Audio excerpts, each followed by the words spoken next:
morning, everybody. I'm Debbie Walter with Union Public Library, and I'm really thrilled to be here. This is the first time we are sponsoring an event with the Union Township Chamber of Commerce. What a great group. And I'd like to introduce Jim Masterson from that group. Jim? Good morning. Yes, I'm Jim Masterson. I'm Executive Director of the Union Township Chamber of Commerce, and we are about a 350 member business organization and growing. We love to partner with our members, and the Union Public Library is a member. And this is the first time we're working together on a program, and this is it. So we're looking forward to some great information, and we're hoping that you'll take something away too of importance, and I'm sure you will. So welcome. Thank you, James. Okay, so I'm very happy to introduce David Schuchman. Before I do, I just want to say if you're not on our mailing list, please get on our mailing list by just putting yes in the chat, or I'm going to send you an email afterwards and just reply, I want to be on the mailing list. So David Schuchman, I'm going to give him a very brief introduction because he has too many things to fit into space, and I'm trying to give most time to him. He is an active leader in the job seeker support community, an IT professional with his own company, Technology Advisors, LLC. David, thank you for being here. Great, thank you. Give me a moment. I will share my screen and then we will get ourselves started.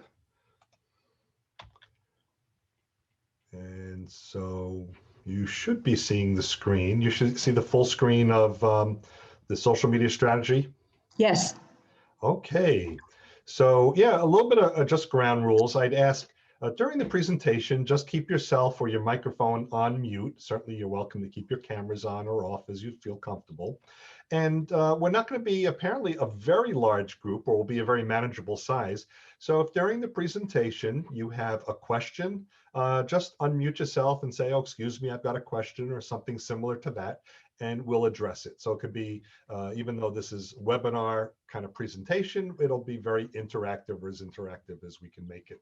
And I do have a couple break points in the middle of the presentation, as well as plenty of time later. So if no questions specifically come up during any slide, we'll have time during the presentation. So really want to be able to make this as informative for you as possible.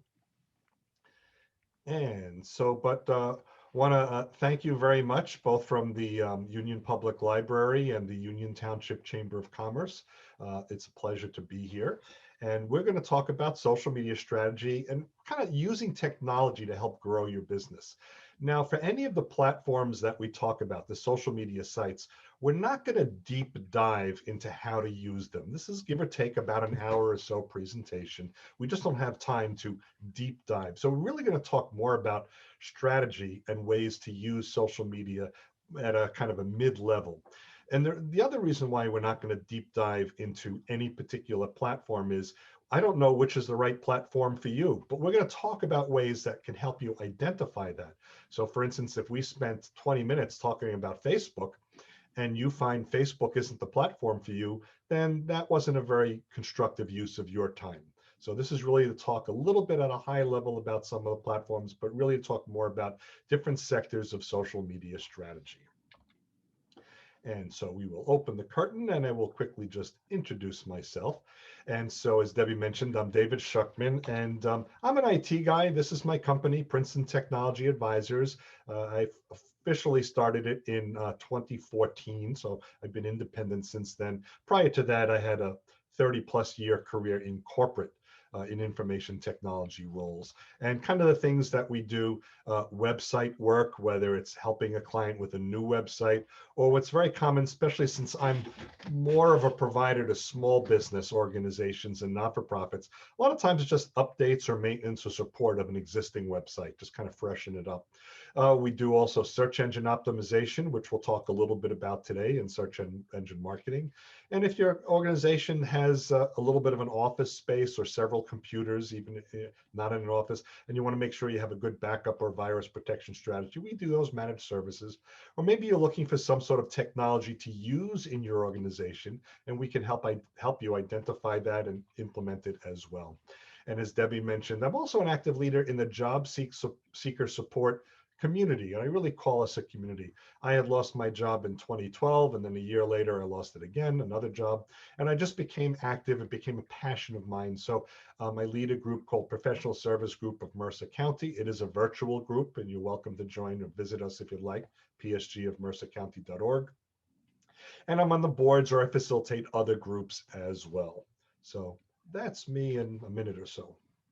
So let's dive right into this and first understand or try and define why online presence is really just so important. You know, think of the way you work on. David, excuse me, a quick housekeeping question. I apologize for interrupting. Sure. But two questions. I may not be able to stay on board for the entire meeting. So I'm wondering, number one, are you going to provide slides to share, or are you going to share a link to the presentation, the full presentation? Yes and yes. So I unfortunately won't be here, but on my website, and I will have that on my last slide. Go to my website, PrincetonTechAdvisors.com. You'll see a presentations or workshops tab. And in there, you'll find this slide deck, which is actually posted right now. I understand the library is recording this, so we'll post the video both there. And also I'll be providing these to the library as well. Thank you so very much. And I'm sorry to have interrupted. But like I said, I may not be able to stay in for the entire session. No worries. So, and then, yeah, and I'll cover this again later for those of you that are able to stick around. So why is online presence so important? And think about the way you do your own internet searches. People, we're just searching for products and information online all the time. You know, the common phrase is a Google search, because Google is the largest platform for searches, but people are constantly looking for information online, and maybe they're looking for someone like you or a business like yours. So that's why you need to be online. Also, having a presence or a website or social media presence online really gives you brand credibility. Not much different than if you didn't have a business card. Imagine if you met someone, you liked what they had to say, you asked for their card, they said, no, we're cutting costs, we don't have business cards. You would think that's odd. Being online, or I should say not being online, is just as odd for a lot of businesses. You also get to talk about what you do. You demonstrate your expertise and your knowledge, just so much about what you are and what you offer professionally. And it also validates you when you're referred. So if you think about it, if you had asked somebody, can you refer an electrician? And they said, oh yes, the ABC Electric Company, you might check them out online to see if they do the kind of services that you're interested in. So you're going to check them online. It validates the referral that you got. So it validates referrals. And if you are not yet known, this is where people can begin to find out about you. So being online is incredibly important for that. There's no yellow pages anymore. And some of us may remember the yellow pages. And actually, there is a third party, the Yellow Book, that does come out occasionally. But it's not what it used to be. It used to be when you were looking for an electrician or a plumber, you went right to the Yellow Pages. It's just not the resource anymore. So if your business is not found online, it's irrelevant. Now, I don't mean to say the quality of your work is irrelevant, the nature of the way you approach working, everything about your business. I'm not trying to say it's irrelevant, but if you're not found by people looking for you, you're not earning that business. So to those people, you're irrelevant. And I can tell you with 100% certainty that that statement is true for these reasons. It's in bold red, and I wouldn't put it in bold red if it wasn't true.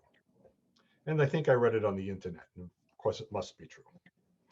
By the way, not everything that you read on the internet is true. I'm not getting into a political discussion. You have your own filter.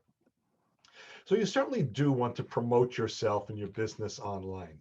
Let your clients find out more about you, and you get to create the information you want to promote. I bump into a number of people who say, I don't want to be online because I don't want people to find out where I live or my social security number or any of that information. And I get that. That's very important, and that's very private. Doesn't need to be public. But that's not the information you're sharing. You're going to share the information about your business.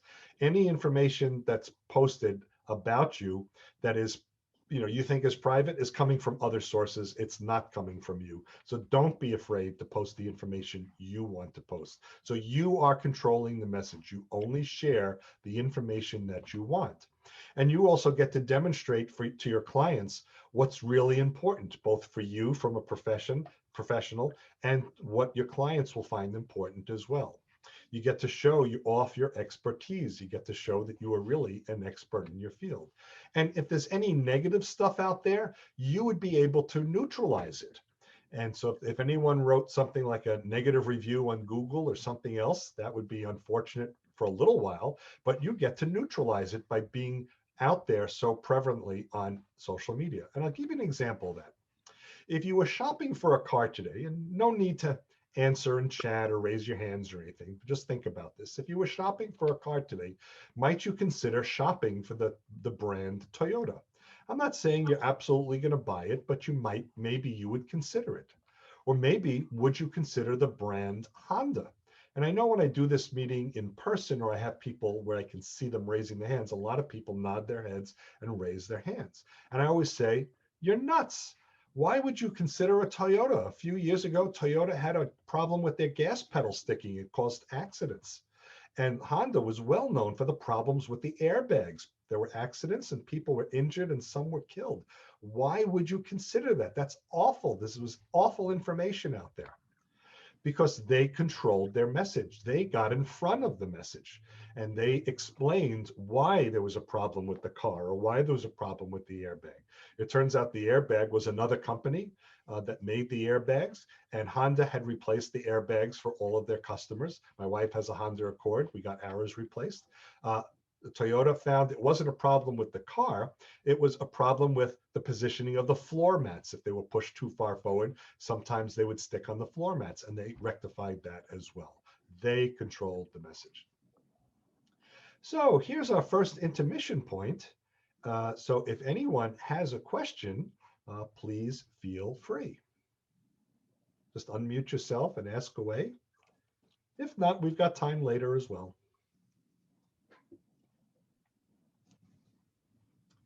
Or as you can see from the little pictures, you can go grab a sandwich or a cup of coffee or take a personal break if you need to.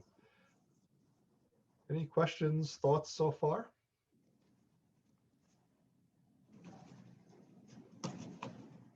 Okay, so then what we'll do is we'll just move along, and there's plenty of time later as well. So let's start to define what social media really is. And I saw this definition and I thought it really, for me, was perfect. It's the collective of online communication channels dedicated to community-based input, interaction, content sharing, and collaboration. And I read this and my little light bulb went off, and I kind of thought this was really very appropriate. And I mulled this for a while, and there was one challenge that I had about this description. I think it's 100% accurate, but it's a little bit confusing, especially to the layperson or someone new to using social media. So I kind of boiled it down to this. You're just using the internet to share information with others. That's what social media is about. The communication channels, those are different websites and things like that, the different ways of communicating, but you're using the internet to share information. And so we'll talk about some of those communication channels. Now, this is a strategy that I subscribe to and I promote to my clients. It's called the spoke and hub. And think of a bicycle tire or a bicycle wheel or a wheel on your car. In the middle is the hub. And that's what holds, the axle and the wheel to the axle. And on the outside, it turns, but the spokes hold the wheel to the hub. And the hub is your website. It's your main thing. And so you may use on the top SEO, which is search engine optimization. You might talk only about a little bit of stuff, but in that channel, you'll want to get people to point back to your website. Maybe on the bottom left, you'll use some social media sites. And you might have a post, or you might talk about your business in a certain way, but it may not be talking about everything you do, but your website can and brings that right back. Maybe you're doing pay-per-click in the upper right, or email marketing on the left, and we're going to be talking about these in a little while. So any of these channels that you use, all individually might talk about little pieces, but they can all point back to your website, and your website becomes your primary the hub of your social media strategy. So let's talk first about websites. It's very important, certainly, for promoting your brand. Think about when anyone does a Google search or a Bing search, what does the search result give you? It gives you a list of websites that match the search criteria. And so you would hope that your website can show up there as well. So it does let you easily be found online, because hopefully your website will come up at the point someone begins searching for you. It's certainly more robust than your business card or any sort of marketing documents you have, because you can put more content on it. You can have multiple pages, you can have downloads of documents and pictures, and it does tend to be fairly well organized with different web pages. And then that's another reason why it's more dynamic than marketing documents. A marketing document may be a single sheet or a two-sided, and it's static. It doesn't change. You hand it to someone and they always have it, but you can update your website content whenever you'd like. You certainly want to promote website content. You want to deliver information that really helps the audience. It helps the audience to make their buying decision or the business decision, hoping that they will contract or buy what you're offering. And across all of your web pages, you want to tell what I call a story. Now, I don't mean that you write several web pages that talks about your whole about me history, but the theme of your website, the meaning of your website, the types of services that you offer, the types of products that you sell, all have to have kind of a theme, and that theme has to resonate throughout the website. Google likes, when it reads websites, consistency. It likes to understand the meaning of your website. And one of the ways it does is it reads the content on your website and goes, oh, this website is about this topic. And that's the way it works. Information always should be helpful to your client, to your readers, not about you. Don't tell them just what you want to tell them. Tell them what they need to know. Because if it's helpful, they're more likely to come to you for service. And you can use promote your content and use social media websites as well. And most of those websites are free, or you start out for free. And so now you're not only promoting your content on your website, but you're promoting it in multiple places.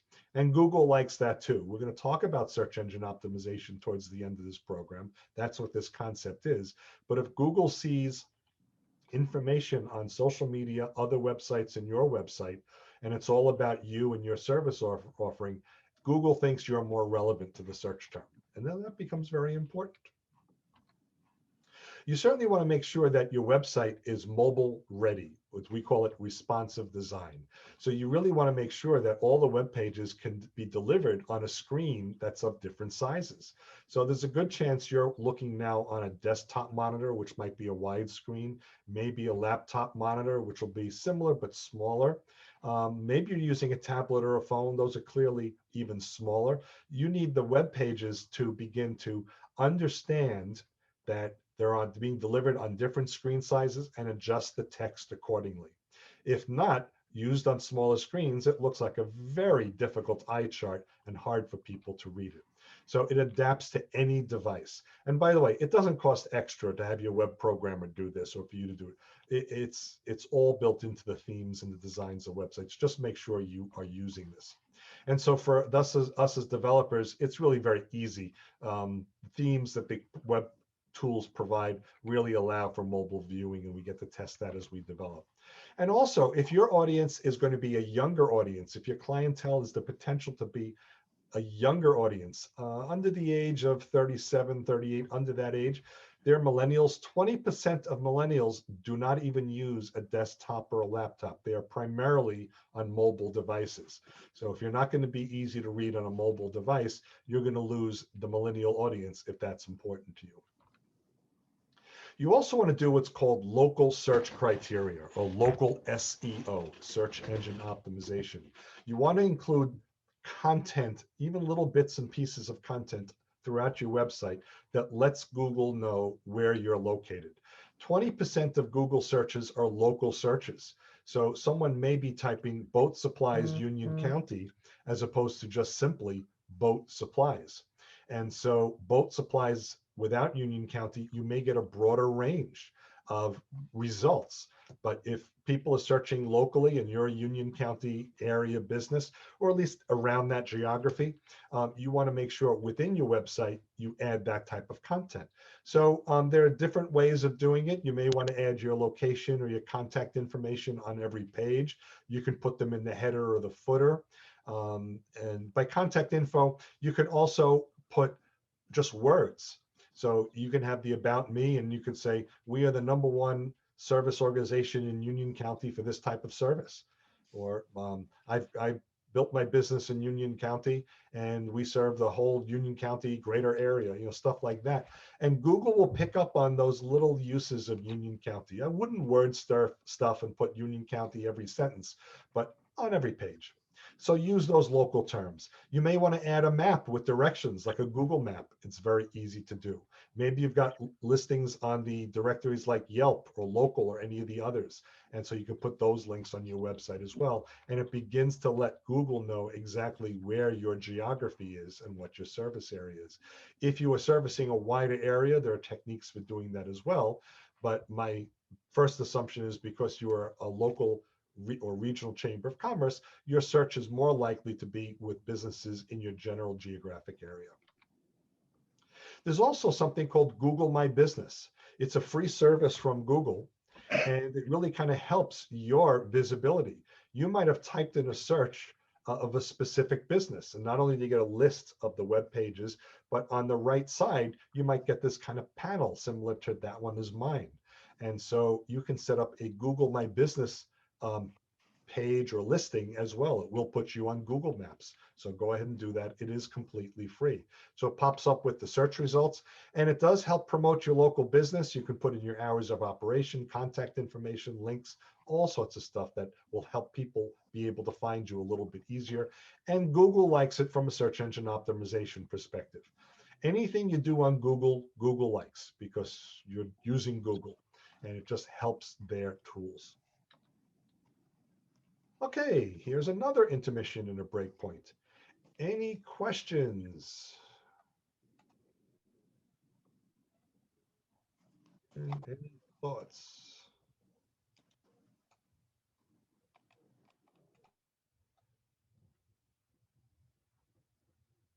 Okay, don't have to all shout out at once. Hopefully you are absorbing this and I'm not making this too difficult, but if so, you have a question or something's not clear, just of course, let me know. I see that everybody's muted. I don't know if that makes a difference. Oh yeah, well, please unmute if you're going to ask your question, absolutely. From my perspective, you've been very clear, so okay. Not having a question isn't a bad thing on my end anyway. Okay, well, that's certainly good to know as well. And so, all right, well, we'll have more time through the program, or like I said, if we cover a specific point and you've got a question right there, just unmute yourself and excuse yourself, and we'll answer the question right at that time. But we have plenty of time, certainly, for any questions and answers you may have. And if there's nothing right now, we will. David, I have a comment, not really a question, but okay. Just something right in the beginning that I totally agree with you on is that, 90% of people go to a website before they'll call you. So you made a really good point there right up front. The problem is that 96% of those people will leave the website without taking any action. So as a marketing professional, you have to figure out, how am I going to capture those people that are coming to my website and be able to retarget them in some way? So go ahead. Yeah, among the ways you can do that on your website is make it a little bit interactive. We call those things calls to action. And there could be simple things like, give us your email address and we'll send you our top 5 tips sheet. Or could be, if you buy from us, we offer free shipping, and begin to give people a little bit of a reason, a call to action of why they would want to stick around on your website. So that would be one.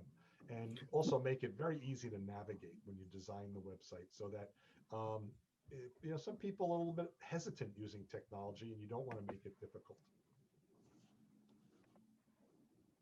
Those could help. One thing I've noticed, I don't know if you've ever shopped online at Best Buy. Of course, Best Buy is the big consumer electronics store, and they do have a website as well, bestbuy.com. Every once in a while, when I look for something, whatever category I'm looking at, they'll tell you, put the item in the basket, in your cart, and then we'll tell you the price. And I actually don't like that. I think you should make it as easy as possible for me to know to make a decision. I don't know if their thought is, well, if I put it in the cart, I'll probably buy it. That's not the way I like to shop. So another opinion that you should do with a website is make sure it's very easy to use and inviting. Oh, yeah, good comment. Thank you. You're welcome. Yeah. So, our belief is that you should try to touch your client with as many touches as possible. So, we're a printing company. We believe print is one of the touches, but you absolutely positively have to have a good website because people are going to be drawn to that first. So we try to combine print with social media to make for a successful marketing campaign. Oh, terrific.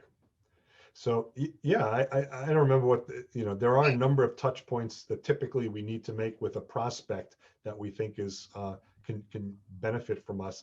And it may be a number of touch points. Another thing you can do is what's called email automation. So one example I gave earlier was if you give me your email address on the website, we'll send you our tips document. That's automated. That automation can be done with Constant Contact and MailChimp and Aweber and all those. But the automation can continue. You can schedule 2 or 3 messages over the course of a few weeks and automate those touch points. So yeah, great idea.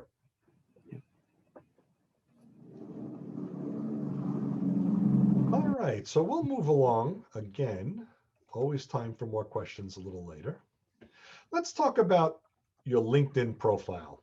And hopefully you are developing a LinkedIn profile. If not, you'll learn just a little bit about it right here.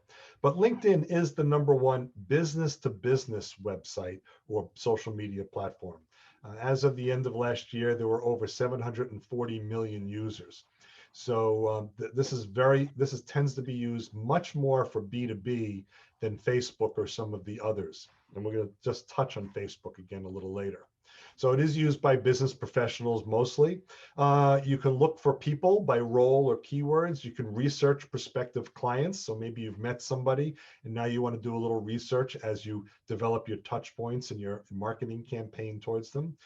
You may be able to gather information as you're preparing a presentation. You may get invited in to talk about your service and product offering if it's that kind of business, and you'll get enough information about some of the employees in the business right from there. And the information that you present about yourself and your business is not as limiting as a document or any other content because it's a web-based platform, a social media site. You can have lots of posts and they'll share lots of information. And it is free and it's very easy to provide information on LinkedIn. LinkedIn does have a paid model as well. They've got a couple of paid platforms. I don't think you have to use it, especially you don't need it at all to get started.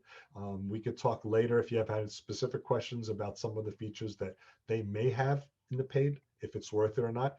But I found for my business use, LinkedIn, even free, is very robust. And Facebook. Facebook is the #1 social media website in the world. As of the end of last year, 2.8 billion users. And so if I did my math right, that's more than 1/4 of the planet uses Facebook. So that's a lot of people using Facebook. It is the #1 business to consumer website. It did start out very much as kind of a friends thing, people staying in touch with each other. It became an easy way to share photos and posts among family and friends. Businesses are using it more and more. It may be appropriate for you to be on Facebook, especially if your business is consumer based, because you'll find that there are a lot of consumers, but a lot of businesses are promoting and posting in Facebook. So it may be a great platform for you and your business if that seems appropriate. You share information about what you're doing. You can tell clients about your prospects and about your clients and prospects about specials. Steer traffic to your website. And that's actually true with every social media platform. Once you've got them looking at your social media site, especially Facebook, you'll want to get them looking at more information on your website. And it is being used for business. But the one thing is, if you're going to use it for business and you also use it personally, so you have a lot of personal friends and family, be careful who you friend, or make sure you have the security set up that properly separates what businesses or people that are not your friends can see.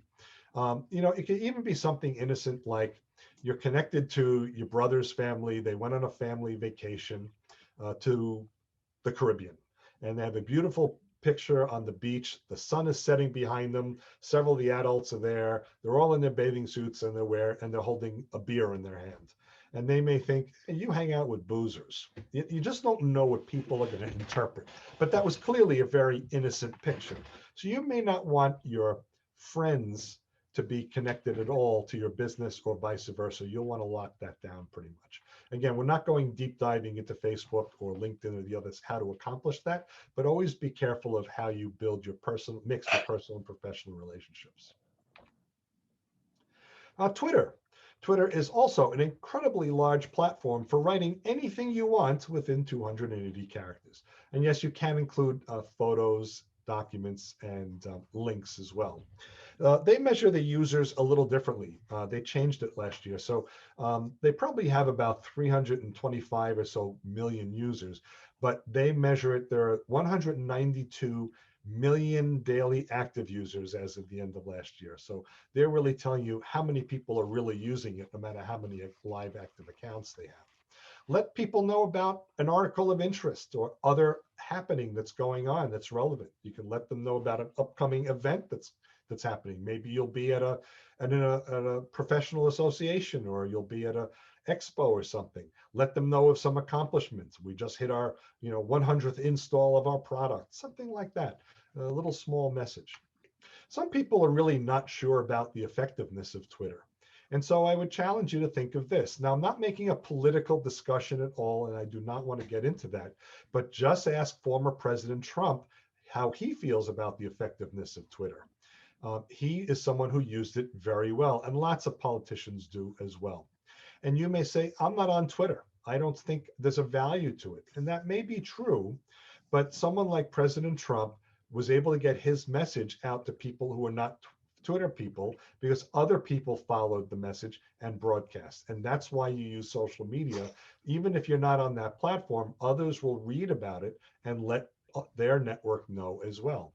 And Twitter is a great way to stay active. And plus, since you're only writing 280 characters, you're not spending a lot of time on it to get your message out. So it works out very efficiently for some people. Some of the others that are out there, meetup.com. And in case you're not familiar, meetup.com is not the world's #1 dating website. That's not what meetup.com is. What it is, it's a social media platform that has groups of people. And the groups are called meetups. And the group host is the one who pays for it. Meetup is completely free. And so they can form a meetup group on just about any topic. So even though I joked it's not the #1 singles or dating website, I'm sure there are groups for singles. There could be hiking groups and bicycle groups and business to business groups and job seeker groups, all sorts of industries. So it makes a lot of sense. It's completely free for you to create your profile. And then Meetup, once you have a robust profile, will send you emails periodically and say, here's a group that may be of interest to you. And you may get an email, something like, there's a business social in Bridgewater. Look at it, go, don't go, join, don't join. That's up to you, but it's kind of helping you out find other groups. Don't just join groups in your industry. Join groups where your clients hang out. So, if you're an accountant and you join an accountants group, and that's fine, and you'll meet other accountants. But if you join a small business owners group, you may be meeting prospects, potential clients. And so that may be more relevant to you. YouTube. YouTube, if you don't know it, you're probably one of the few people, but it's that website that has all those videos on how to do things. You can watch old episodes of TV shows, and people and businesses are posting all the time. Matter of fact, anytime I post my presentation videos, I actually post them and host them on YouTube and then put the link on my website. And so it's free to use. It's actually owned by Google. So also when you're doing Google searches, when people do Google searches, if your content is on YouTube, it helps in your Google search. If you are an organization or a company that is digital oriented or video or image oriented, you should have something on YouTube. But certainly you can create your own little 1-minute commercials with your iPhone and just tell people why you're the terrific local accountant or plumber or whatever your business is. And Instagram is kind of similar. Instagram has over 1 billion users, and it is also a mobile and photo platform. And it's generally short videos, like little blurbs and commercials. And so Instagram, another wonderful platform, especially if you're going to be in the digital space, or if you can do any quick infomercials, you can be found quite easily. There are millions of websites that are out there. You have to find the ones that are right for you. Now, for B2B, this is at a high level the most effective platforms that you can be on for B2B. Now, I can't tell you that if you're a B2B person, LinkedIn is the right one for you. Maybe for you, it's Twitter. Maybe it's YouTube. Maybe it's another one based on your industry, because there are a lot of industries that like to have their own platforms as well. Maybe you're doing your home goods and you're selling product. You would maybe use a different site for that as well, like house.com. Now, by the way, when you download, if you want, and you download this presentation, the link at the bottom, it goes to the whole article that has this particular diagram. So this is for B2B. If you're B2C, these are the most effective platforms. And you see LinkedIn went to the bottom of the top 5, Facebook went to the top. So you'll find that if you're a consumer-oriented business, you might want to be more focusing or initially on Facebook or Instagram or YouTube. That tends to be where people hang out and start searching. And so you might want to promote there when you get started. David, can you just explain B2B and B2C, what they mean? Yes. B2B is business to business. So that means you are a business and your primary clients are other businesses. So that's what B2B is, and you would be marketing content to businesses. B2C is business to consumer, or the retail type of a customer, or the more like the end user. So if your business is marketing to consumers, typically a plumber would market to a consumer, an accountant may, or an accountant may to a business. So if you're marketing to a homeowner or an individual, that's the consumer, and that's the type of business you'd be marketing to. And your content would be there appropriately. Yep, thank you. I have a second follow-up question on B2C. Okay. Between Facebook and Instagram, you made a comment earlier about age-appropriate sites for under 21, I guess. What about for older folks between Facebook and Instagram? My impression is that Facebook is better in the B2C setting. Is that correct? So statistically, yes. Facebook has been around longer. And so as people gravitated towards it, they got comfortable. As other sites came along, younger people tend to be much more opening to trying the new things, or maybe they're trying to just get away from their parents. So where the older people, let's say the 50+ crowd, and I'm in that certainly, may stick with something that they got comfortable with. So if you're going to do B2C and your crowd is typically, let's say, a 50+ age group, Facebook may be right. We're going to talk a little bit in a little bit about targeting your audience, but that may be a good platform for you. Yep, thanks.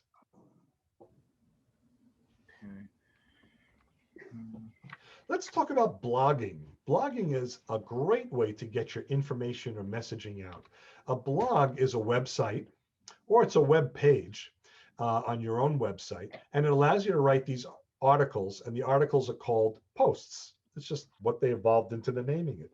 The word blog actually started in the late 90s. We used to call these things weblog, but they shortened it to blog. And the type of information that you provide, it tends to be not an opus, but you're writing, a few short paragraphs. It's typically your opinion, or you're sharing information based on something that you already know about. You're not exposing or creating or talking about something new. If you create something brand new, you probably want to go to some kind of industry journal instead. But if you want to talk about your opinion or your service offering or ways to help or improve, those can be great types of topics to offer. You can put it on your own website or your own blog site. I have a blog page on my website. Or you can find some other website, maybe in your industry, and they invite third-party bloggers or authors, and you may contribute there. And so it really allows you to demonstrate your expertise in a little bit more detail. And so also let your readers comment or be active with your posts. And that's kind of similar to Joseph's question or comment a little bit earlier. We talked about you want to engage your readers on the site. You don't want them just to show up and leave. You want to get them a little bit active. So I know if there are blogs posts that I like, I'll usually write a comment. Okay.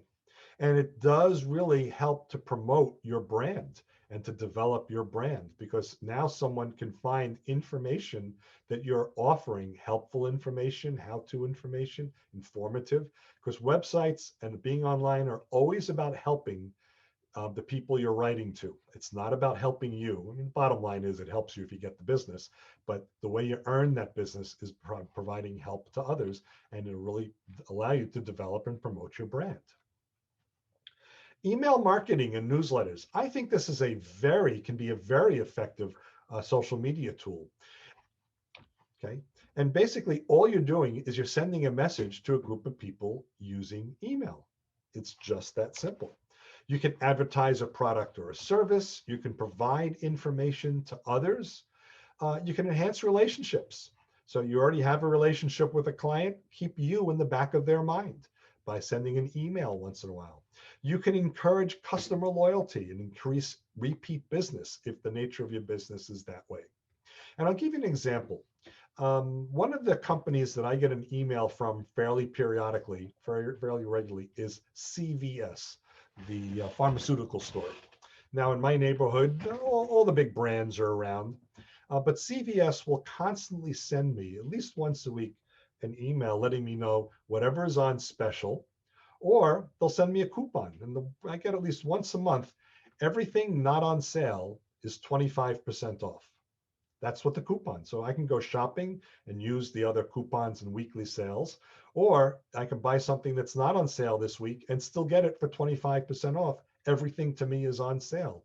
So more times I go to CVS than some of the competitors because they're keeping me brand loyal by sending me an email marketing. Now, there is a difference between email marketing and other social media platforms. So your website needs to be found, right? They have to search for you. They have to find you. Your social media sites have to be found, okay?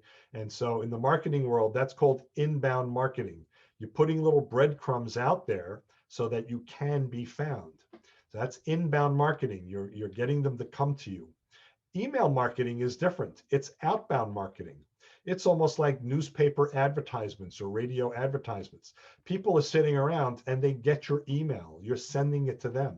So it can be very effective. And I would say also use the email marketing programs that are out there, not just your own Gmail account or Outlook. Use some of those other email marketing tools that are out there. It would be much more effective. So let's also talk about your audience. Excuse me, I'm sorry again, another question if you No, don't good. mind. Can you suggest some of the better platforms for email marketing? Yeah, there are dozens that are out there. The ones that tend to be the most popular, the most popular by market share is called MailChimp, chimp like chimpanzee. MailChimp is got about a third of the marketplace, and the reason why they still offer free accounts, and you can do quite a bit for free. Although in the last year or so, they've started cutting some stuff out of new free accounts. So if you have a free account for a few years, like I do, they didn't take stuff away, but you get a new one, they're not giving you new stuff. Another popular one is called Constant Contact. They've been very popular with a lot of corporations because they've been advertising and marketing themselves to big business. And MailChimp started marketing themselves to small business and individuals. And Constant Contact does better with integrating with other third-party tools. Like if you have a Salesforce.com or any other customer relation management tool that doesn't have built-in email, they interface with other tools. The Constant Contact interface is a little better with that than MailChimp. Another is called Aweber. And they all kind of do the same thing. Their buttons and menu items are different, but you can do all the same things. So yeah, look online. If you want to start for free, MailChimp is probably a good place to start. Well, we're doing Constant Contact. I have a specific question though. With Constant Contact, you can't incorporate your message as an attachment, if I'm not mistaken. You have to incorporate the message within the post itself. So I don't know what you Is mean that by, different with the MailChimp? I don't know what you mean that you can't incorporate your message in your content, because if you write something, that's your message. So maybe be more specific. Well, I'm so used to like with emails in any of the email programs, you attach, you send an email and you put an attachment. You can't do that with Constant Contact. I don't believe. MailChimp, I don't know if they've added that. I would have to look, but there are ways around it. And the same, and I thought Constant Contact did it. I think Aweber does. But yeah, what they don't want to do is clutter themselves with a lot of stuff. But there are a couple of ways around it.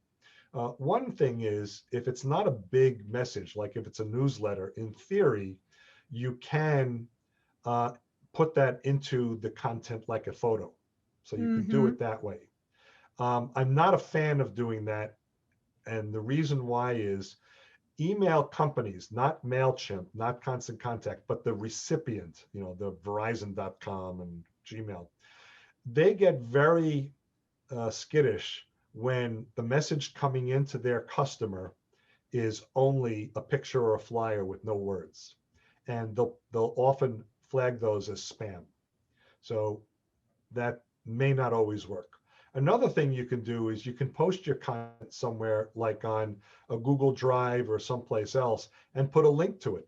Click here to download the flyer, that kind of thing. I see. And that's not much different than an attachment, because attachment, it's not open until they click. And if it's on your Google Drive or your OneDrive and they click and it opens, it kind of functions the same way. I think that's a better strategy. Thank you so much. You're welcome. So let's talk about, so who is your audience? Well, if you're lucky, it's all those people in the picture. But when you think about your audience, may be different than anybody else who's on this call based on their business. So who is your audience? And your audience really is anyone you want to reach with social media. And that includes your website as well. So that's who your audience is, the people you want to reach. So you need to understand who your audience is. You need to understand what's important to them and how to communicate to them. Each audience is different. If they're the 50+ crowd, you might communicate differently than if they're the under 50 crowd or the under 35 crowd.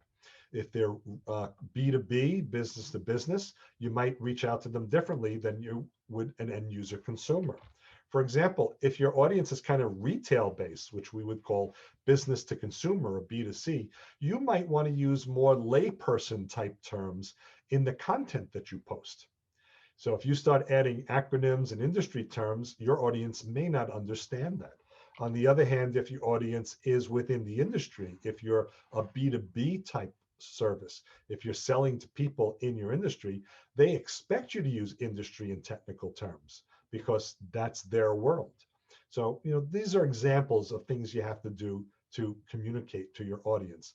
Now, clearly, it's a bigger picture than this, but just wanted to begin to talk about this a little bit. So this is the question that I always get: which is the best platform for you? And right now we'll answer that, and that'll be right away worth the price of admission to this webinar. And you may want to get your pens and your cameras out and take a picture of this slide, because this is going to be what you're going to want to know. Which is the best platform? You can't be on every platform. And the reason why, it's just too time consuming. You'll probably find dozens or hundreds in your space, depending on the nature of your type of business. So you need to determine which is the online platform that is most relevant to your audience. And you have to determine that. It is also possible to work with social media and digital marketing people to help you with that if they've done those types of studies. So ask yourself, where is my audience? Where are my clients when they're online? Where do they hang out? And you may be able to figure that out because you're searching in a way similar to the way they would. Also, see where your competitors are hanging out. Go to your competitor websites. People that do the same sort of thing that you do. Most of us are in business that do a kind of business that other people do. See what they link to. See where they're posting. So maybe they figured it out. And they probably figured it out because they figured out where their audience is already located. So you want to be where your audience is. You also want to be where your competitors are. And start with that one platform. And you may be thinking right now, no, there's too much competition. I don't want to be where my competitors are. I have to stand out from my competitors. And I get that. But big business has figured out that this is the proper strategy. And I'll give you a couple of examples. You may be in the mood, maybe this afternoon, to go out for a lunch. And you may go down Route 22 or any other highway that's near you. And you'll pass McDonald's. And you'll say, oh, that's interesting, McDonald's. And think about what's across the street from McDonald's. Burger King, which is down the road from Wendy's and probably next door to an IHOP or a KFC or Taco Bell or any of them. The fast food restaurants have figured out that they do much better when they group together. And the reason why is sometimes the family hasn't decided what they want until they see what their options are, much like looking at a menu. Or sometimes the family, dad says, we're going to go to McDonald's, and the kids are screaming from the back seat that they want Burger King. So you want to be where your competitors are because your audience, your clients haven't figured out who to buy from. Here's another example. I'm a big home improvement guy. I like doing a lot of projects. I like going to Home Depot and Lowe's and the other stores. Home Depot actually has a very big division that figures out where they're going to build the next Home Depot. So whatever their statistics are and however they measure it, and they figure out they're going to put it in a certain neighborhood on a certain road because of traffic volume or whatever, and that's fine. Lowe's, their competitor, does not have a big department that does that. What Lowe's does is Lowe's sees where Home Depot built, and they built a couple blocks away. So that's or across the street. So Lowe's has a different model. They said, I'm going to be where there's a Home Depot and give the consumer the choice. You'll have to experiment a little. You might try a platform. You'll see if you're getting more hits on your website, if you're getting more views to your posts online. You can manage and measure these performance. If you think it's not going well enough, try another website, and then stick with the ones that work. And you don't spend as much time or any time on the ones that aren't working as well.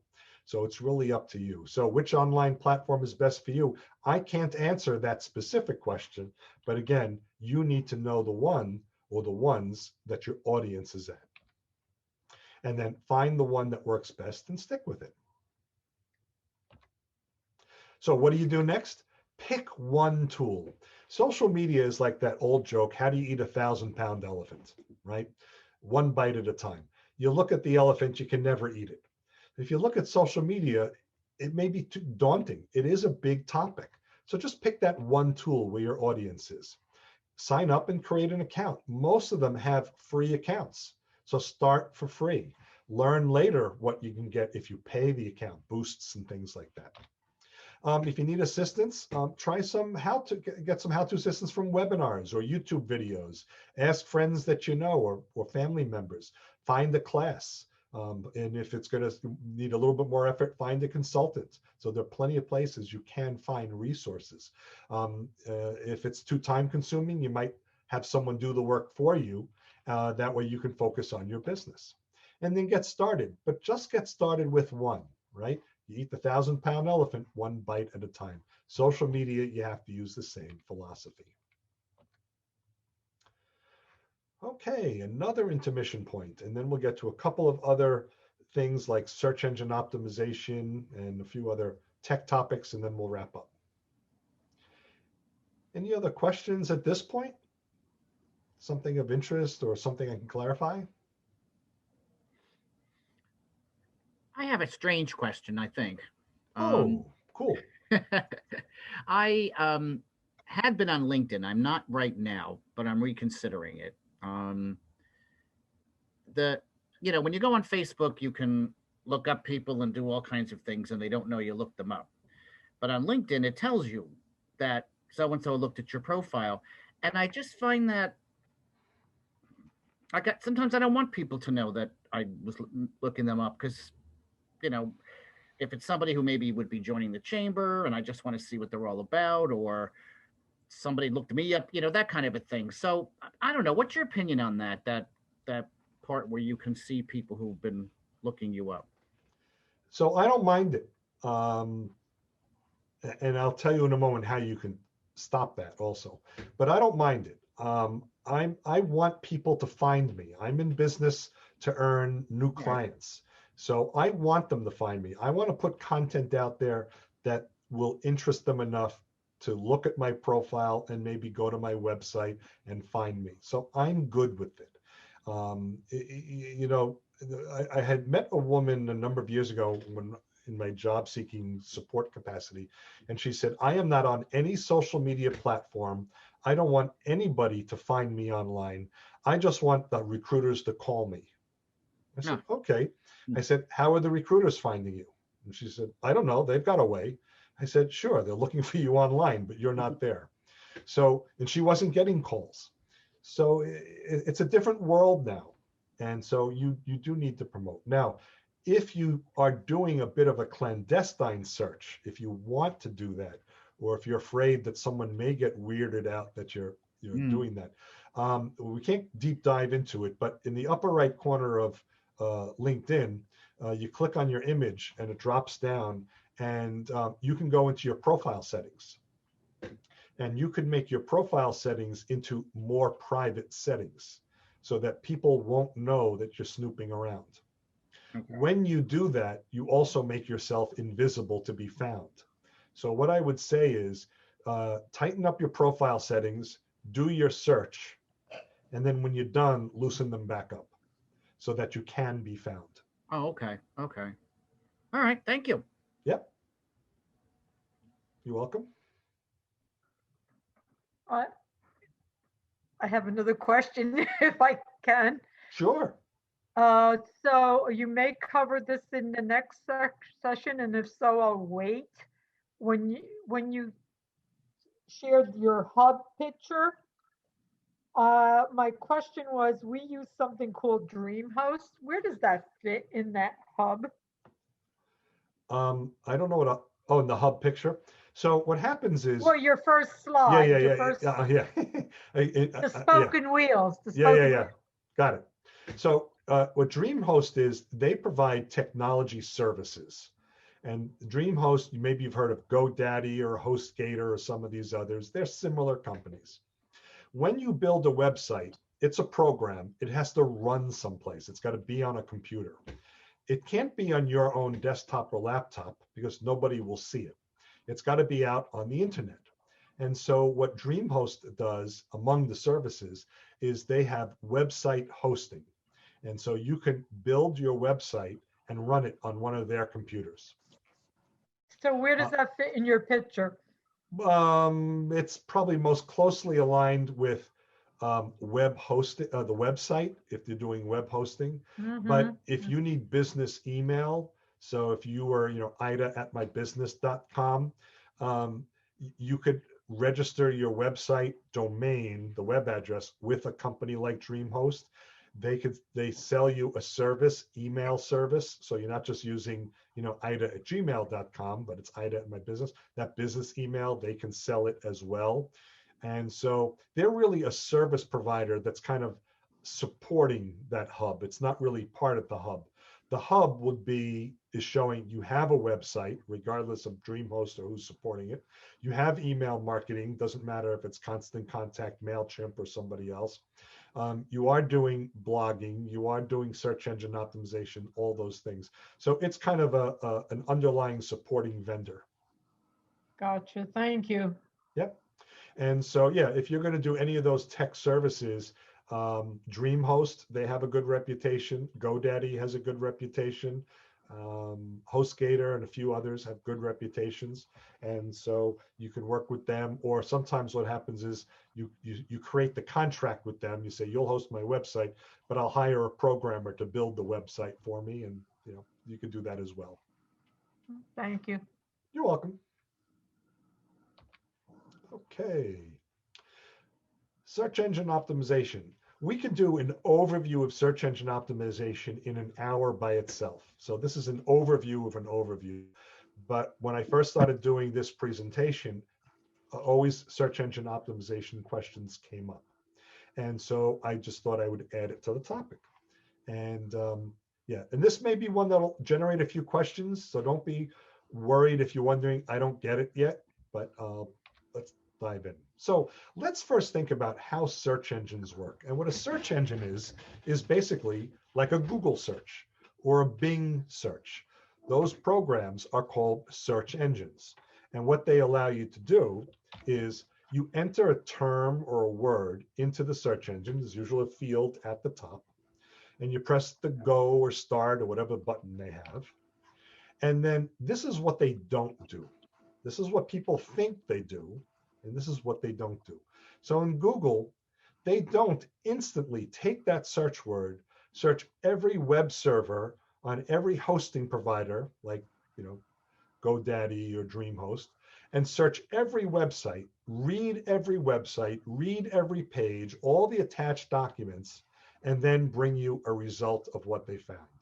That's not the way Google works. That's not the way Bing works. Yes, you do put in a term, but they are not searching right now. No way they can come back with 1 million matches in 1.1 seconds if that's what they had to do.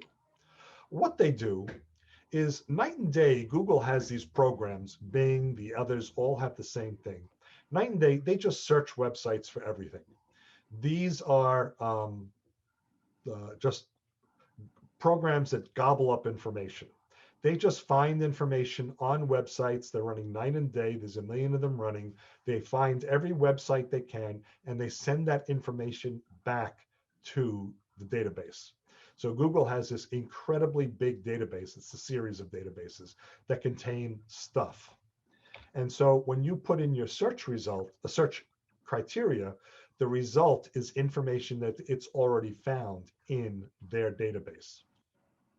So what you want to do with search engine optimization is you want to begin to organize your online presence, the content of your website, and all that, so that it goes into not only the Google database, but Google can make sense of it. They see the relationship of the information and the relevancy to the search terms being put in. So search engines work by accepting a search term and searching a database of pre-collected information and serving up the results that it feels are relevant to the search. So in search engine optimization, you want to improve visibility in the search engine results. And ultimately what you want to do is drive traffic to your website. You want to get people to come and look at your website. So that's what SEO, search engine optimization, that's what the goal is. And it tends to be very organic. In other words, it's not instantaneous, but it does happen a little bit free and natural and slowly. Because it does take a little while for Google to have its aha moment. But there are two primary components to search engine optimization. One we call on-page SEO, and the other is called off-page SEO. And so what on page, if you just kind of think about the words, it's what's on my web page or on my social media page. It's on my page. So you want to optimize the written words that you put into your website with the words that typically people use to search. So it has to be what they would do to look for someone like you, not what you think you want to talk about. You can also talk about what you want to talk about, but you have to include the keywords and phrases that are relevant to people that search. Now, there are techniques for doing that, and that's something we don't have a lot of time for doing. But when you work with someone who helps you with SEO as a project for your website, that's what they do, is help you identify those keywords. And then within the website, there are a lot of hidden places to put keywords in addition to the written word. So we look at a web page and you can see what's right on it, but you can't see deep down what's inside it. But Google does. Google does look in. So you may say, well, it's clear that the title of my website is Technology Services, and that's fine. And just because you write it, it doesn't mean that this thing, the page tag or the title tag, actually has that assigned. So that's one of the hidden places you have to make sure you fill out. Some of the tools for web designing make it very easy to find these things, and some make it not as easy.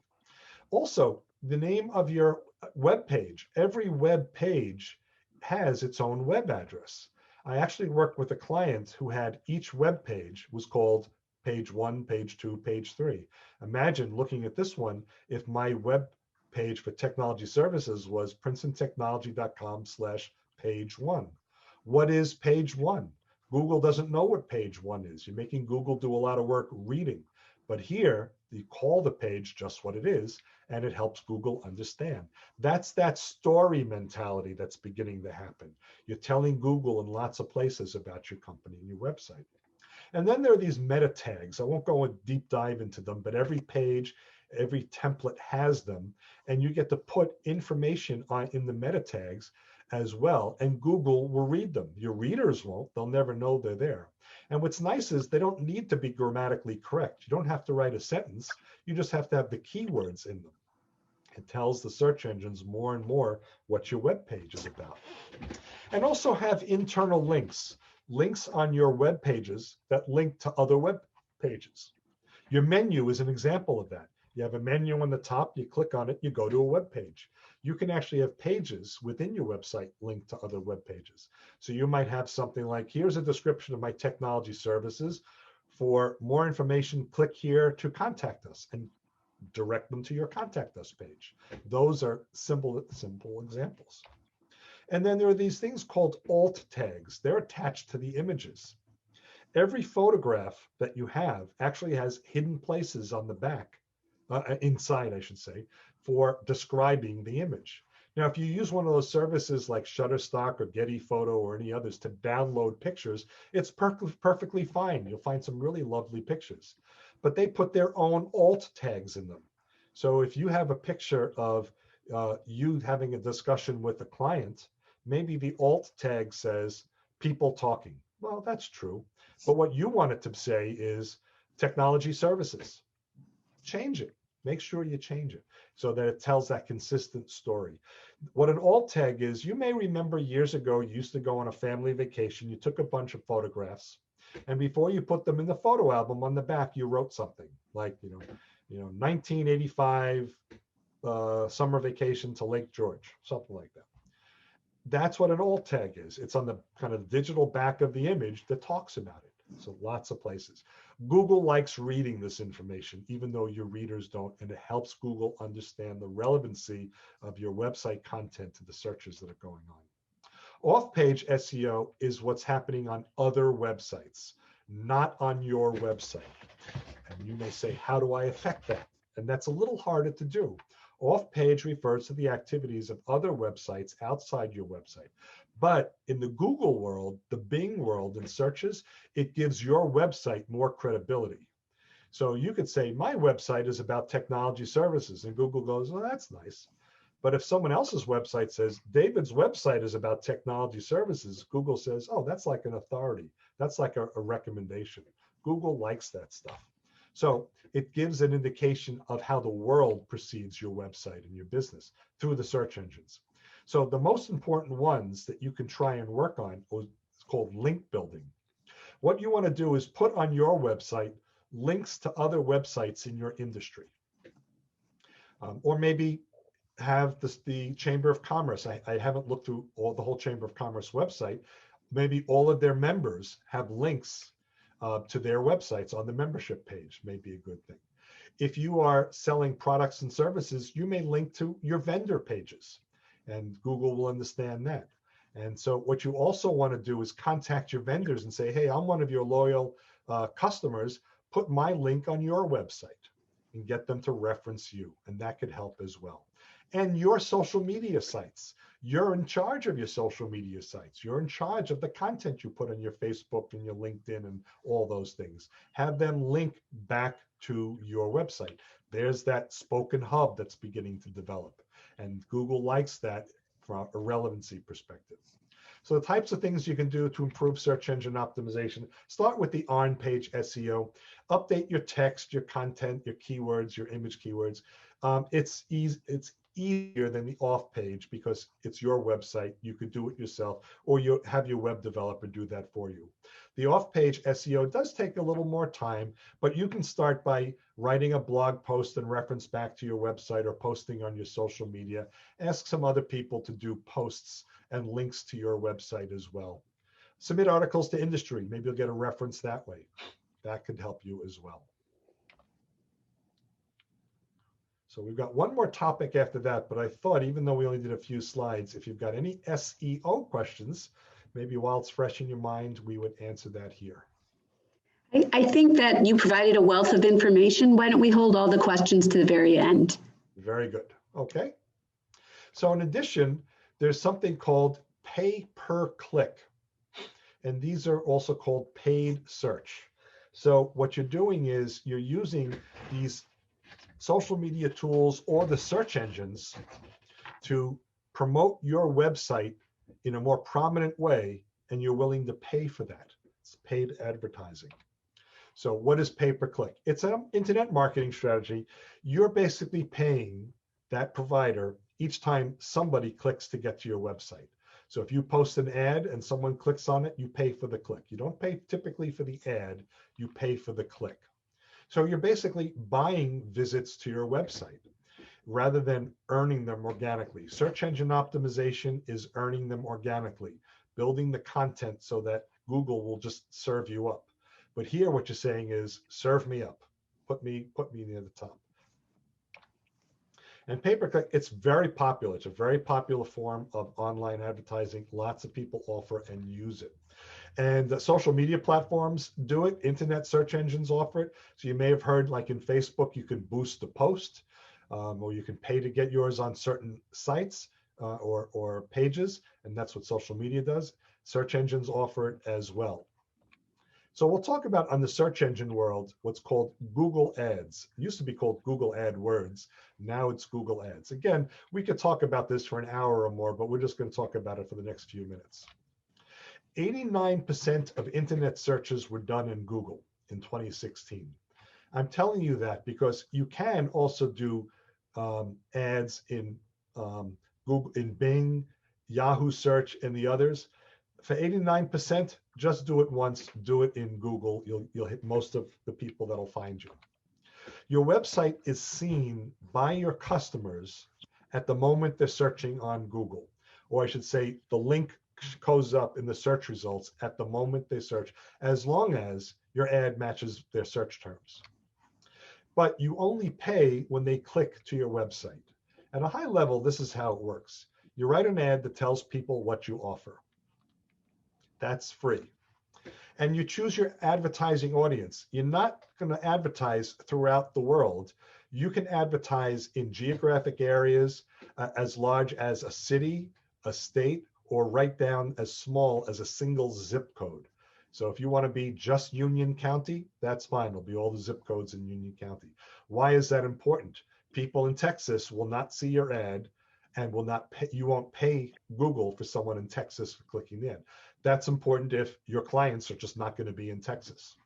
So you only want local. You can expand it to several counties, the whole state, whatever you want.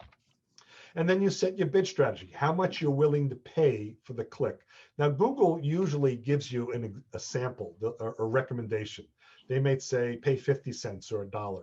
Stick with their recommendation because if others come along, they may bump you up. They may put your ad further down, or Google may turn down your ad if you say, no, I'm just going to pay a penny. You know, you're not going to get any traction. And you can limit it to a daily budget. So let's say you said, well, I'm going to pay $1 for an ad, but I can only afford $10 a day. Because $10 a day for a month is $300. So there's your budget. So if you get 10 clicks, there's your $10 a day.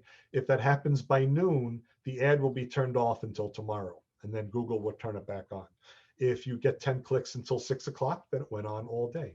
Now the ad will pop up until you reach the $10, even if no matter the time of day. But once you reach that daily budget, it takes down the ad until tomorrow. So here's an example. I put in a link for a search for plumber in Princeton. The very first one, Horizon Services. They're a big plumbing company in the state. And you can see just below the name, Plumber Princeton, there's a little ad. So they have an ad. The next one, Roto-Rooter. Roto-Rooter, of course, very big. We probably all know Roto-Rooter. And then right below that, Mr. Rooter. So they got their ads to come right up to the top because of the way they formatted their ads, and they're seen right away. And maybe Mr. Rooter is not in Princeton. Maybe they're actually in Burlington County, but they service Princeton. So the local SEO that has my address will keep them in Burlington, but the ad gets them to Princeton. So how do you compare search engine optimization to pay-per-click? Search engine optimization is slow. Just because you put the words there, Google needs time to figure this out, but it is completely free. I mean, the work to do it has some effort and cost potentially if you hire someone, but to maintain it is free. And once Google knows you, it's very durable. Your reputation is known. Pay-per-click is fast. As soon as you post your ad, it's there.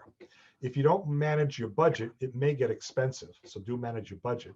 And as soon as you take down the ad, it goes away. So pay-per-click also has an easier way of managing your return on investment.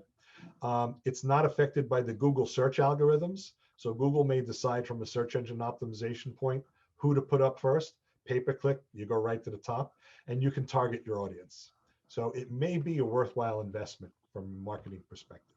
So as we wrap up, using social media is using the internet to share information with other people. It includes your website, it could be e-commerce, social media platforms, email marketing, search engine optimization, pay-per-click. There's a lot of them that are out there that are different strategies. But what's important, you do want to monitor and tweak the tools and the performance that you use to make sure you're being as effective as possible. And because it can be overwhelming to get started, just get started with one. Start with the one that meets your needs. Start with the one where you expect your audience to be looking anyway. As you get comfortable, then you can move on to another one. And so that's where we are. So if you want to download the slide deck, you can go right to my website. It's there right now. You click on the workshops menu item right at the top, and then click the link recently offered programs.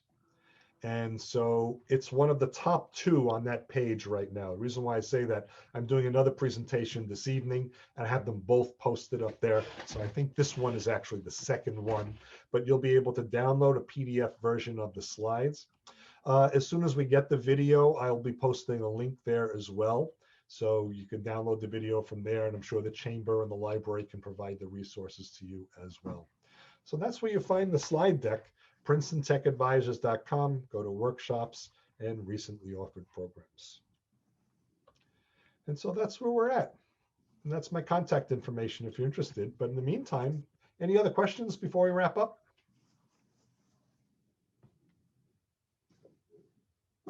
David, I just think you provided so much great information. I'm going to quit the recording in case anyone wants to ask a question off the recording. But I want to thank you and the Chamber of Commerce for putting together today's presentation and sponsoring it. It was really useful. I'm sure that a lot of people will be watching it on our website, on YouTube, our YouTube site. Thank you, David. Well, thank you very much. It was my pleasure. I enjoyed this opportunity. And yes, I'm sticking around a little while longer. So, but otherwise, if not, have a good day, folks. Thank you.